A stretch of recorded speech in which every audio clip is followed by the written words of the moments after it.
The music thudded like a second heartbeat in my skull as I watched Lauren from across the backyard, illuminated under the tacky glow of fairy lights strung through Jake's dying oak tree. She looked different that night.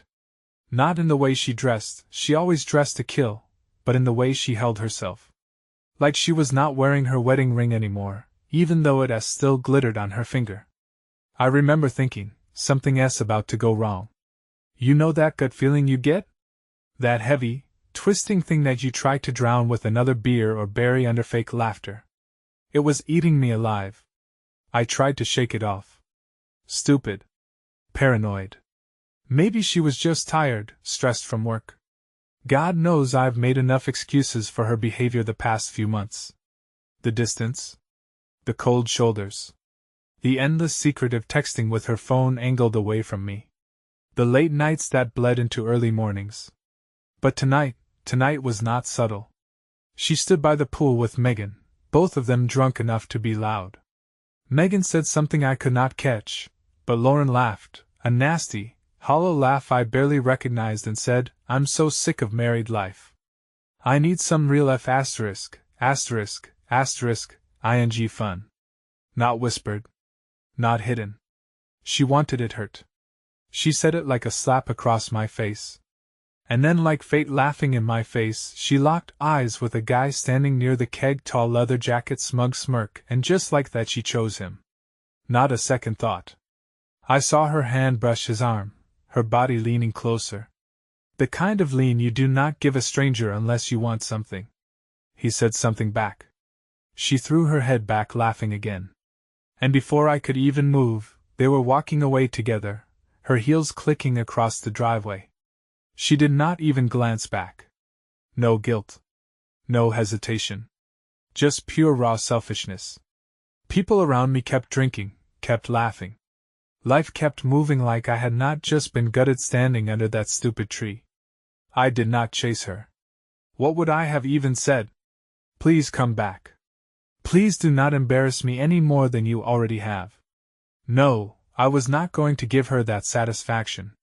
So I stayed. I stayed until my face hurt from fake smiles and my fists hurt from clenching them in my pockets. I stayed until Jake, noticing I had not said much, clapped me on the back and said, "Rough night." Huh? I laughed. Short. Dry. You have no idea. By 3 a.m. The party was a graveyard. I sat in my truck across the street staring at the porch light, thinking maybe she'd come back. Maybe she'd realize what she'd done.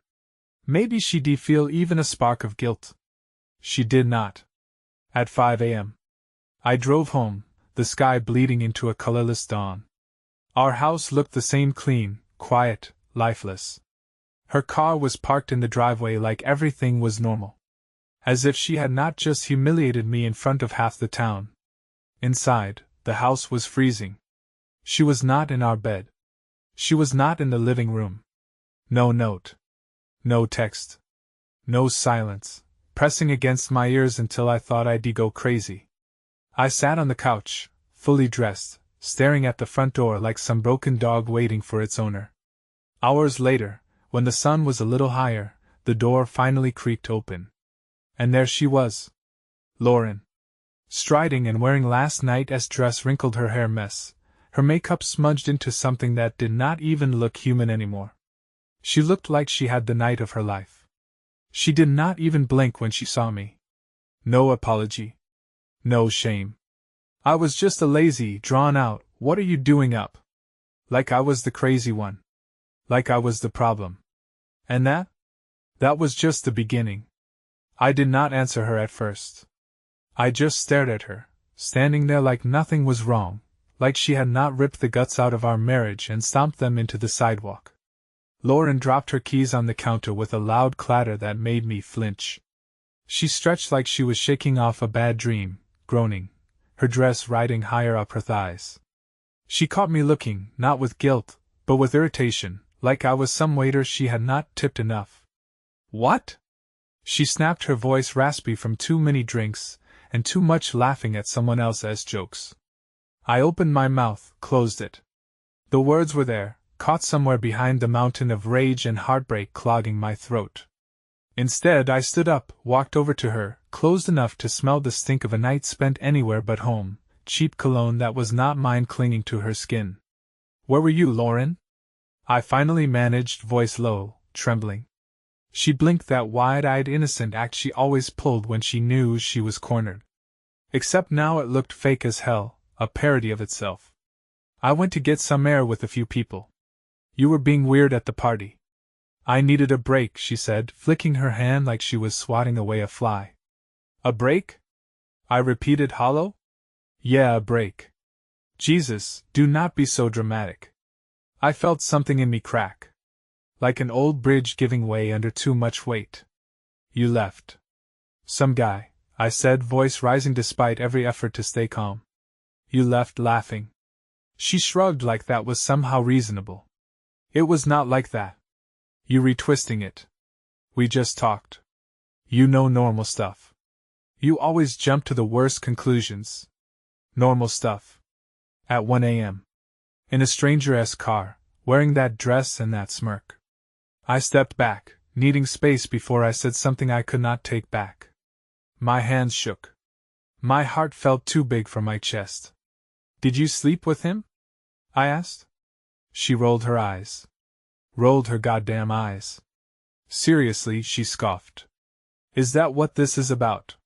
Your little man ego bruised because I had a conversation with someone who actually listened to me for once. A conversation. She was really going to stand there wearing the evidence of her betrayal like war paint and call it a conversation. I laughed, then a sharp, broken sound that scared even me. You re-unbelievable, I said. No, you re-pathetic. She shot back, venom lacing every word. Getting here all night like some clingy psycho. Maybe if you paid half as much attention to me when it mattered, I would not have had to find someone who actually gives a damn. There it was. The knife was not enough, she had to twist it, too. Every memory, every late night working overtime to pay for her dream vacations, every dumb little thing I did to make her smile, all of it spat back in my face like it meant nothing. Maybe it had meant nothing. To her.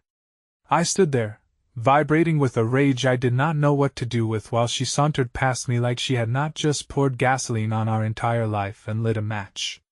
She disappeared into the bedroom, slamming the door behind her. I stood alone in that cold, silent living room, feeling smaller than I ever thought possible. She did not even slam it because she was angry. She slammed it because she could not be bothered to care. I stood there for what felt like an hour, staring at the bedroom door she slammed in my face like I was some pushy salesman she could not wait to get rid of. My mind raced, trying to glue together the broken pieces of what just happened, but no matter how I twisted it, it all pointed to the same damn thing. She did not respect me. Not even enough to lie convincingly. I heard her in the bedroom moving around. The clatter of hangers. The squeal of dresser drawers. Like she was packing. Or maybe just changing into clean clothes to erase the night from her skin. Like she could just move on while I was still stuck standing in the ruins. I needed answers. Closure. Something. I walked down the hallway, each step feeling heavier than the last, like the house itself was trying to pull me down. I knocked once, not hard, and pushed the door open. Lauren stood by the closet pulling on a fresh pair of jeans, her back to me. She glanced over her shoulder, face twisted in annoyance. God, can you not right now? She barked, zipping up her jeans with way too much aggression. I ignored the bait. I kept my voice even low. Tell me the truth, Lauren. I deserve at least that. She rolled her eyes again. I swear if I could charge her for every time she did that, I'd be a millionaire. I already told you, she said. Nothing happened. We talked. We got food. Then I came home. End of story. I stared at her. Every instinct in me screamed that she was lying. The messy hair. The wrinkled dress. The stink of cheap aftershave that was not mine. The way she would not look me in the eyes for longer than half a second. You seriously expect me to believe you just talked until sunrise? I asked, the disbelief practically choking me. She whirled around, furious now. Yeah, because not everyone SAF ****ing cheater like you think. She snapped. That hit me like a slap. Cheater? Me? I've never even looked at another woman since the day I put that ring on her finger. I sacrificed everything for us. Late nights, weekends, vacations. Missed birthdays. All for a future she said she wanted. And now she was standing here covered in the smell of another man accusing me. I laughed again. Bitter. Projection much? I said, you re-throwing dirt so I do not see the mud you re-rolling in. Her face hardened into something unrecognizable. Something cruel. You re just mad because someone finally realized how boring you are. She hissed. All you do is work, sleep, and complain. You stopped being fun a long time ago, Nate. Nate, that's me. The husband. The punching bag. I stepped back, breathing hard, feeling something inside me, something important, finally snapped clean in two. I was not going to beg. I was not going to plead.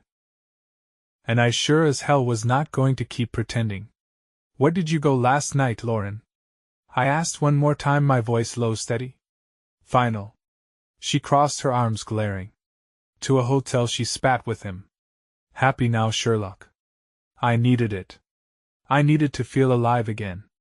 And guess what? It was better than anything you've given me in years. Silence. She waited for me to explode. To scream. To punch a wall. Anything. This stared at her, feeling something colder than anger settle in my chest. Numbness. Pure, heavy, merciless numbness. Without a word, I turned and walked out. Past the wedding photos still hanging crookedly on the hallway wall. Past the souvenirs from trips we took when she still pretended to love me. Past the life we built together, now nothing more than a crime scene. I grabbed my keys off the counter and headed for the door. Behind me, her voice thick with sarcasm rang out. Yeah, that's right. Run away, Nate. Like you always do. But this time, I was not running away. I was leaving. And there's a hell of a difference. The door slammed behind me hard enough to rattle the frame, but Lawrence's mocking laughter still clawed through the walls like nails on glass. I did not know where I was going.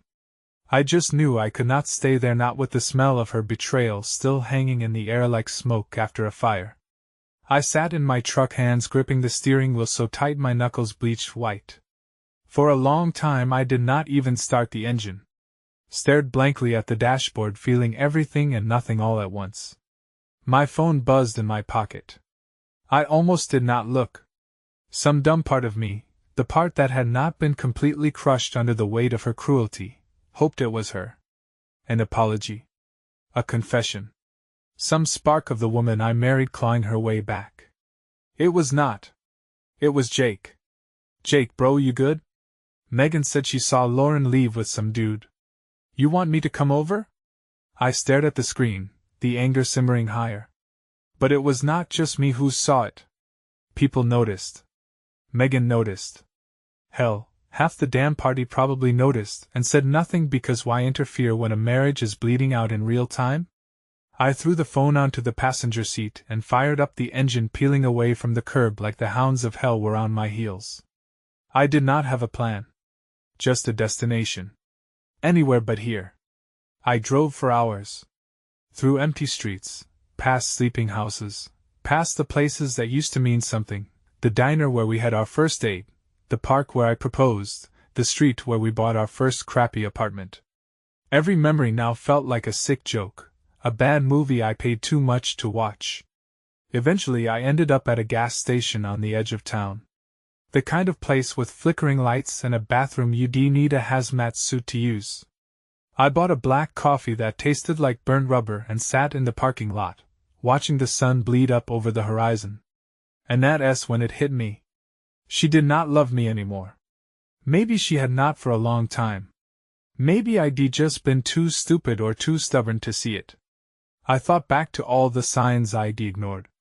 The nights she'd work late but come home smelling like perfume that was not hers. The sudden new passwords on her phone. The way she'd flinch when I touched her, like she could not stand the feel of me anymore. I swallowed the lump in my throat, feeling the burn behind my eyes but refusing to let the tears fall. Not here. Not for her. My phone buzzed again. This time a text from Lauren. Lauren, do not be so dramatic. Grow up. Grow up. After she laughed in my face at a party, ditched me for another man, lied until it was not convenient anymore, and spit in the ashes of our marriage, I was the one who needed to grow up. It was like arguing with a black hole. Everything you threw at it just got swallowed up into more darkness. I stared at her message, my jaw clenching so hard it hurt. And then calmly, almost mechanically, I blocked her number. No dramatic goodbye. No long paragraph about my feelings. Silence. It was the loudest thing I'd ever done. I finished the coffee, tossed the cup out the window and sat back, feeling the first real breath of freedom fill my lungs. The pain was still there, gnawing and raw, but under it was something new, clarity. Lauren was not just cruel. She was a black hole in a pretty dress. A walking disaster wrapped in lipstick and fake apologies. And I was finally done orbiting her madness. I sat in that gas station parking lot until my body felt fused to the seat, letting the anger cool into something sharper. Something dangerous. I was not some beaten-down dog she could kick and expect to come crawling back. Not anymore. By noon, after 3 hours of sitting and thinking and replaying every second of that nightmare party in my head, I drove home. Not for her. Not for us. For me. I pulled into the driveway. Her car was gone. Figures. Cowards never hang around for the fallout. They burned the house down, and then blamed the smoke for choking them. Inside, the house was dead silent. Same as before, except now it felt even more like a tomb. I walked straight to the bedroom, heart hammering in my chest, expecting to find more wreckage. And there it was, the closet. Half empty. Lauren's clothes were gone. The good stuff. The designer bags she guilt-tripped me into buying. The heels she wore when she wanted to feel powerful. She had not just walked out on me. She deplanned it. Like a heist. Like she knew the night at Jake's was going to be the final knife in my back. There was a note on the bed. Scrawled on the back of a CVS receipt. Do not make this harder than it has to be. It's over. I deserve to be happy. You should have seen this coming. No apology. No explanation. Just entitlement, and blame wrapped up in a few scribbled lines. I crumpled the note in my fist, feeling the urge to destroy something. Anything. But I did not. I was done wasting energy on her. I called Jake. It rang once before he picked up, sounding groggy and concerned. Bro, are you okay? No, I said. But I'm getting there. I told him everything. The party. The guy. The hotel. The note. I kept my voice calm. Factual. Like I was reading someone else's autopsy report. Jake cursed under his breath. I knew something was off, man. Megan said Lauren was all over that dude the minute you turned your back. Like she wanted you to see. I closed my eyes. Let that sink in. It was not an accident. It was a performance. A public execution. And I had been too stunned, too loyal, too goddamn hopeful to stop it. Come crash at my place, Jake offered. At least until you figure out what you want to do. You should not be there when she comes crawling back. I almost laughed. Crawling back. Lauren was not the crawling type. She was the kind to set fire to the bridge, and then complain about the ashes getting on her shoes. Still, I agreed. Staying here would just drive me crazy. Every room a haunted museum of broken promises. I grabbed a bag, packed it with whatever did not remind me of her, and took one last look around the house. The wedding photos, the couch where we planned our future, the kitchen where we used to dance barefoot at midnight, all of it poisoned now, all of it hers to rot in. As I locked the door behind me, my phone buzzed one last time. An unknown number. Curious, I answered a man's voice, cocky, smug, the kind of voice that made your skin crawl. Yo, Nate, just wanted to say, thanks for letting Lauren go, bro. She's a wild one. Click, dead air. I stood there. Phone still pressed to my ear. Feeling my blood turn to ice. She did not just betray me. She mocked me. She bragged about it. She made me the punchline of some scumbag's joke. Something dark settled over me then. Something colder than anger, heavier than sadness. It was the understanding that I was not dealing with a broken woman. I was dealing with a monster who enjoyed the wreckage, and monsters do not deserve mercy. When the line went dead, I just stood there for a second, frozen. Phone still pressed against my ear like an idiot. Every word of that smug asshole's voice echoed inside my skull, louder than the blood pounding through my veins. Thanks for letting Lauren go, bro. She's a wild one. Wild one. Like she was some prize I lost because I was not man enough to keep her entertained. I dropped my hand slowly, slipping the phone into my pocket like it weighed 1,000 pounds. The air around me buzzed, not with fear, not with heartbreak, but with a clarity so sharp it could cut glass. Lauren was not coming back because she thought she'd traded up. Lauren was not sorry because she was not capable of being sorry. And that little stunt, giving my number to that creep so he could gloat, that was her victory dance. She thought she'd broken me. And for a minute maybe she had. But the thing about hitting rock bottom is you can either stay there and rot, or you can dig yourself out with bare hands and teeth if you have to. And I was ready to dig. Jake's apartment was the opposite of what I needed. Tiny, cluttered, reeking of pizza and bachelor sweat, but it was safe. It was mine, at least for now. He did not ask a lot of questions when I dropped my bag on the couch and collapsed beside it. Just handed me a beer and nodded. You gonna divorce her ass? He asked after a while, flipping through some mindless sports game on TV. I took a slow pull from the bottle, staring at the blank screen of my phone. Yeah, I said, I'm not gonna be her plan B when her new toy gets bored. Jake smirked. Good. She's not even worth a second thought, man. He meant well. He really did. But what he did not understand was, it was not just about Lauren.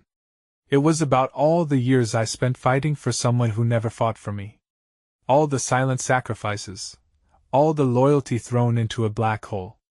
And she thought she could humiliate me and just walk away laughing? No, not this time. That night, as Jake snored like a dying lawnmower in the next room, I sat awake in the dark, phone glowing in my hand. I'd opened Facebook, an app one had not touched in months. Lauren was there, all right. Loud and proud. Pictures already posted from the party. Her clutching a drink. Her arm in arm with Megan.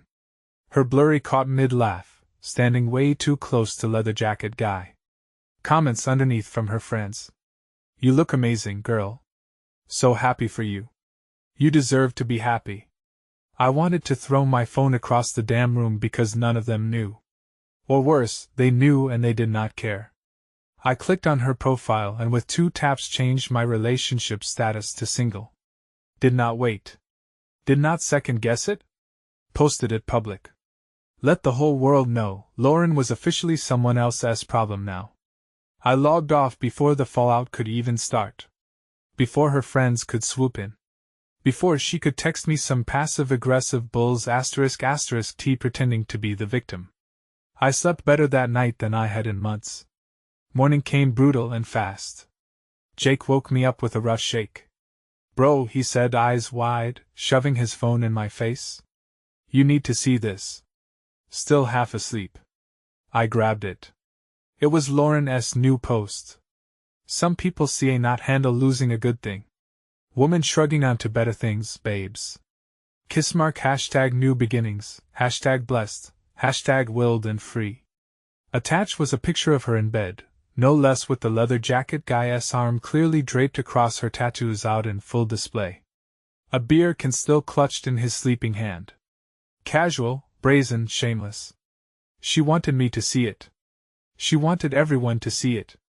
She wanted to bury me under her heel one more time just to make sure the world knew she'd won.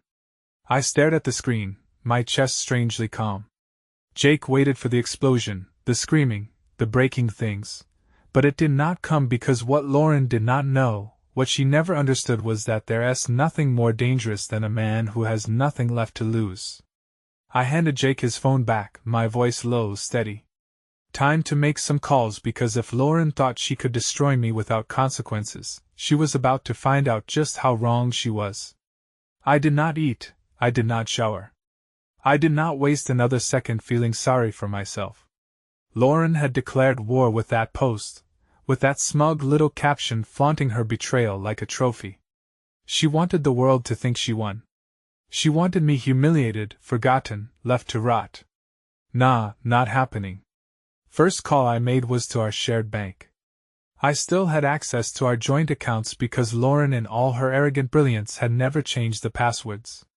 She probably thought I'd be too busy crying into my pillow to notice. Wrong, I logged in fast, and what I found, it made my blood run cold, but not for the reasons you might think. She'd been siphoning money for months, little withdrawals here and there, sneaky enough to blend into normal spending if you were not paying close attention. A few hundred here, a few thousand there, hotel charges, fancy dinners, bars, all while telling me we needed to tighten the budget because things were getting tight. She was not just cheating with her body. She was robbing me blind with a smile on her face. So I did what any man finally pushed too far would do. I drained the account every last cent. I moved it into a private checking account in my name, only once she did not even know existed. I'd set it up last year when we first started arguing about finances just in case. Call it paranoia, call it gut instinct. Today it felt like survival. After that, I called a lawyer. Not just any lawyer, divorce lawyer from hell, the one Jake recommended, the one with a reputation for leaving scorched earth and broken dreams behind him. His name was Carter, and from the second he picked up, I knew I found my guy. Cheating? Financial betrayal? Public humiliation, he said, almost gleeful. Oh, son, we were going to take her for everything she is worth. Buckle up. I told him everything. No sugarcoating, no softening the blows. He laughed a dark, satisfied little laugh when I finished. She's screwed, he said. You, on the other hand, you were about to come out of the smelling like roses dipped in gold. I did not even smile. Not yet, because I was not done. By noon, I had frozen our credit cards, cancelled her phone, which was still under my plan. Enjoy paying for your own selfies now, sweetheart. Reported fraudulent charges on our joint account. Guess who's going to have fun explaining that to the bank? Filed the initial divorce paperwork. And to top it all off, I changed the locks on the house. Yeah, it was technically our house for now. But with the infidelity evidence I had, the lawyer said there was no judge in the world who would not side with me staying and her getting the boot. I was sweeping the kitchen when Jake came home, 2 beers in hand. He took one look at me, calm, focused, lethal, and whistleblow. Dude, remind me never to piss you off. I cracked the beer open, the cold metal snapping under my fingers like a gunshot. This is not even the beginning, I said. Because Lauren was not just going to lose me. She was going to lose everything she took for granted. Her comfort, her stability, her shiny little social media fairy tale. And when the dust settled, she was going to realize the only thing wild and free about her future was how far she'd have to run to escape the consequences. And just when I thought I had everything under control, when I thought the final move was mine, Lauren showed up in person at Jake's place, banging on the door like a woman possessed. Jake looked at me, eyebrows raised. You want me to get rid of her? I shook my head. No, I wanted to look the devil in the eyes when I tore her world apart. I stood up, walked to the door, and opened it. And there she was. Lauren, eyes wild, hair mess. Lipstick smeared like some tragic clown. Screaming, "What the hell did you do, Nate?" Neighbors peeked out of their windows. Cars slowed down. She did not care. She wanted a scene. She needed an audience. Perfect. I smiled, slow, cold, patient. You started this, Lauren. I said, voice low enough that she had to shut up and lean in to hear me. I'm just finishing it. And with that, I slammed the door right in her face. The sound it made? Sweetest music I've ever heard. I stood behind the door for a second, listening. Lauren did not leave. Of course she did not. She started pounding on it with her fists, shrieking like a banshee. Nate, you see not do this to me. You see not just shut me out. Each word was a tantrum, a desperate claw at a life she thought she had total control over. Too bad for her. I had taken the steering wheel back and we were heading straight into the wreckage she caused. Jake stood nearby, arms crossed, shaking his head in disbelief. She's lost it, man. I did not answer. Just stood there, breathing her chaos in like smoke from a building collapsing. Because that's exactly what was happening. Her fake little empire was crumbling. Eventually, the pounding stopped, but not because she gave up. No, Lauren was not the type to take a loss quietly. Seconds later, my phone buzzed again, non-stop. Text after text after text. Paragraphs of emotional blackmail. Lauren, I made one mistake and you blowing up our whole life? Lauren, we can fix this. You being crazy. Lauren, I was lonely, Nate. You made me feel invisible. Lauren, I love you, okay? You my husband. We meant to be. Lauren, do not throw everything away because you hurt. I stared at those words, letting them sink in every twisted, manipulative attempt to flip the script and paint herself as the victim. Because that's all Lauren knew how to do. Lie, blame, beg. And when none of that worked, she'd lash out harder. I knew it was coming. I sat down, beer in hand, and waited. 10 minutes later, the inevitable happened. She started calling my family, my mom first, then my sister, then my uncle for s sake. Jake's phone buzzed too, a text from Megan. Megan, dude, Lauren S. blowing up my phone saying Nate S. abusing her. WTF is happening? I laughed. A real, raw, humorless laugh that shook my whole chest. There it was. The nuclear option. When guilt, shame, and begging did not work, Lauren went straight for reputation murder. She wanted to flip the whole narrative. Make me the villain. Make herself the poor, helpless wife betrayed by the crazy, abusive husband. It was disgusting, but it was also predictable. I did not panic. I did not rush to defend myself. Instead, I opened a folder on my phone, the one I had been quietly filling for months every time my gut told me something was not right. Screenshots of shady texts, photos of her late-night disappearances, thanks statements showing unexplained hotel charges, a copy of her drunken confession from the night she came stumbling in, bragging about her wild night. Thank you, voice memos zap. Proof, cold, undeniable, bulletproof proof. I sent it all straight to Carter, my divorce lawyer, along with a simple text. She's trying to smear me now. Time to finish this. He replied within seconds. Carter, do not worry. She just buried herself. Sit tight. Tomorrow is going to be a very bad day for your wife. The next 24 hours were a hurricane. Lauren's lies spread like wildfire. Friends took sides.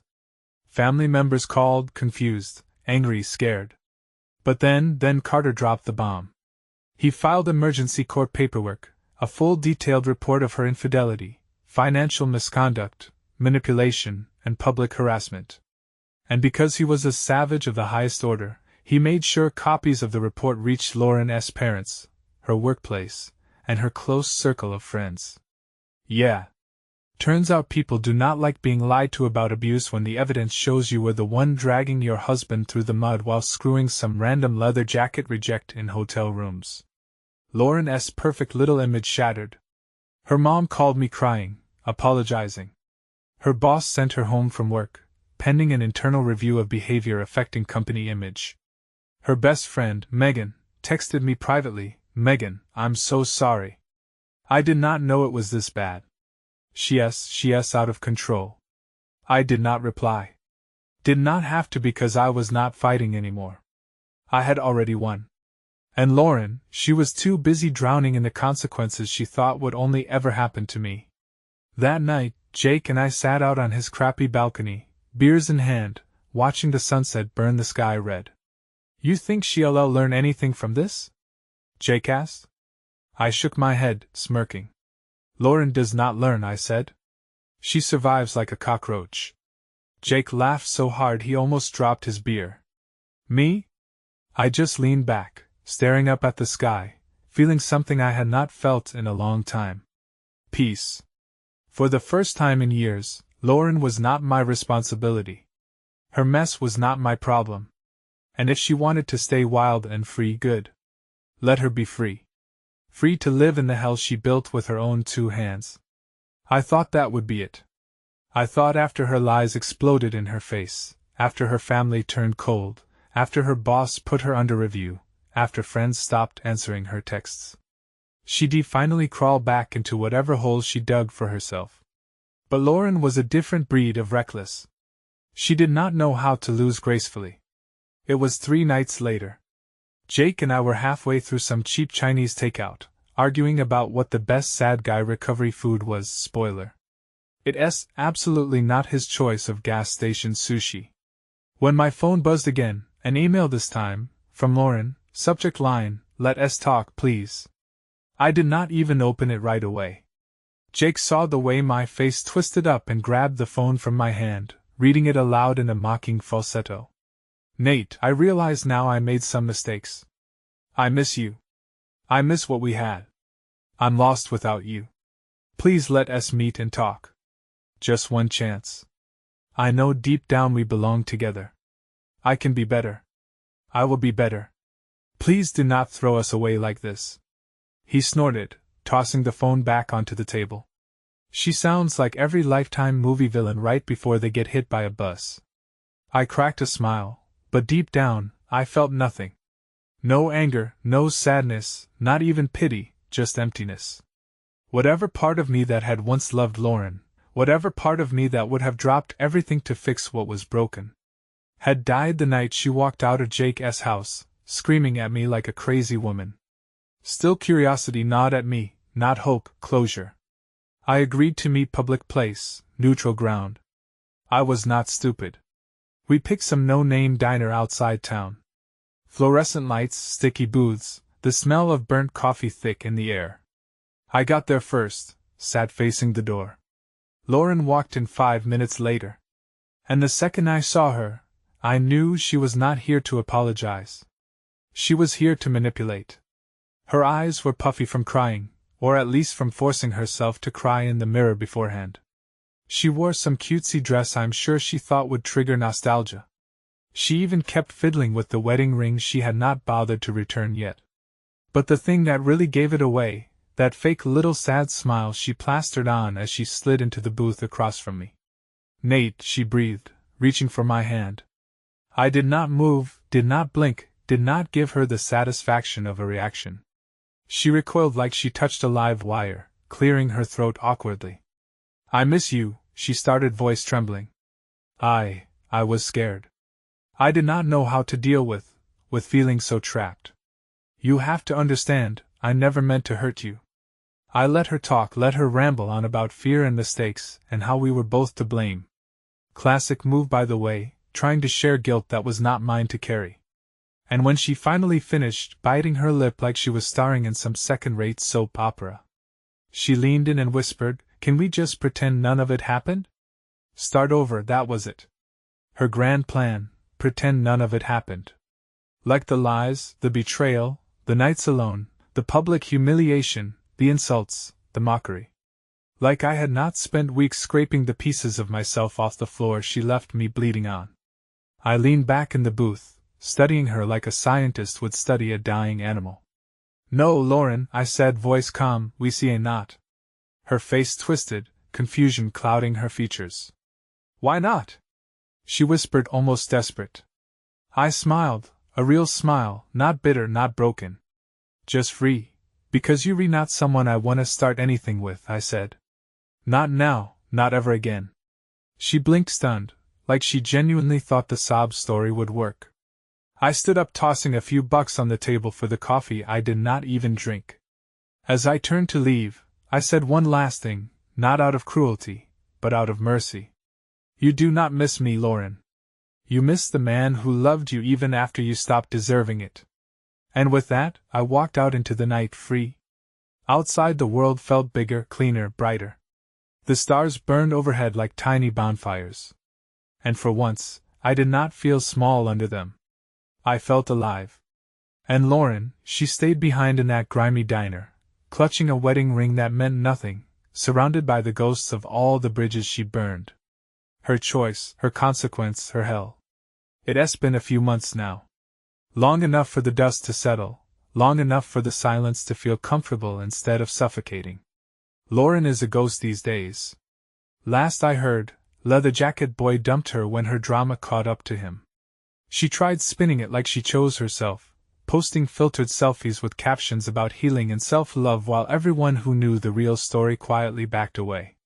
It's almost sad, almost, but not quite, because now I know.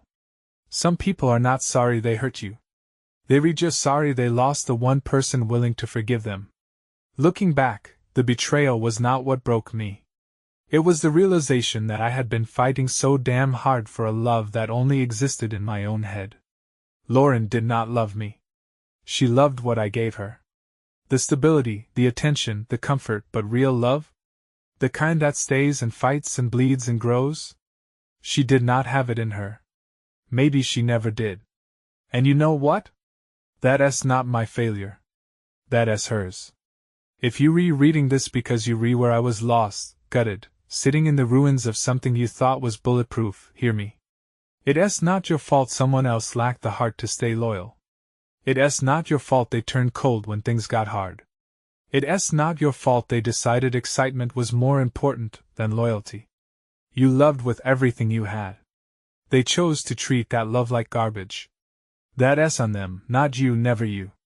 And here's the truth nobody tells you. You survive. You do not just survive, you rebuild. Stronger, smarter, sharper. You learn to spot the red flags you once ignored. You learn that peace is worth more than passion fueled by chaos. You learn that being alone is not the worst thing. Settling for half-hearted love is. I'm not bitter. I'm not angry anymore. Lauren taught me something she never intended to. That the wrong person will feel like a war inside your soul. The right one? They'll feel like coming home after a long, brutal journey. I'm still on that journey. But for the first time, I'm not dragging dead weight behind me. And it feels damn good. So to Lauren, wherever she is. Thank you.